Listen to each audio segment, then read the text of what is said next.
একটা সংসার আছে। আমি ধর্ম মেনে সহিশুদ্ধভাবে বিয়ে করেছি। বাপের নাম মুখে নিতে নেই, স্যার বলতে হয়। বল শেহজাদ স্যার কোথায়?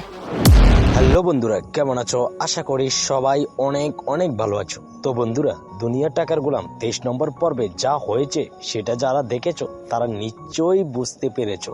প্রতিটি পর্বের মতোই এই পর্বেও ছিল ধামাকা ধামাকা আর ধামাকা। 23 নম্বর পর্বটি তোমাদের কাছে কেমন লেগেছে সেটা অবশ্যই কমেন্ট করে জানাবে। আর একটা কথা, দুনিয়ার টাকার গোলাম প্রথম পর্ব থেকে 23 নম্বর পর্ব পর্যন্ত যারা দেখেছো তারা কমেন্টে অবশ্যই নিজের নাম এবং জেলার নাম লিখে দিও, কারণ পরবর্তী ভিডিওতে তোমাদের মধ্যে থেকে কিছু মানুষের কমেন্টস তুলে ধরা হবে। দেখতে চাই আমাদের সঙ্গে কোন জেলার মানুষ শুরু থেকে শেষ পর্যন্ত আছো। আর বন্ধুরা, এবার আসল খবর, দুনিয়া টাকার গোলাম 24 নম্বর পর্ব আপলোড হতে যাচ্ছে 23 তারিখ ঠিক দুপুর 12টায়। তো তাই সবাই রেডি থাকো, কারণ সামনে আবারও আসছে নতুন পর্ব, নতুন চমক আর নতুন ধামাকা নিয়ে। আর আপডেট পেতে আমাদের এই চ্যানেলটি সাবস্ক্রাইব করতে কিন্তু ভুলবে না, আর বন্ধুদের মাঝে শেয়ার করে দিবে। তো আজকের মতো এতটুকুই। আল্লাহ হাফেজ।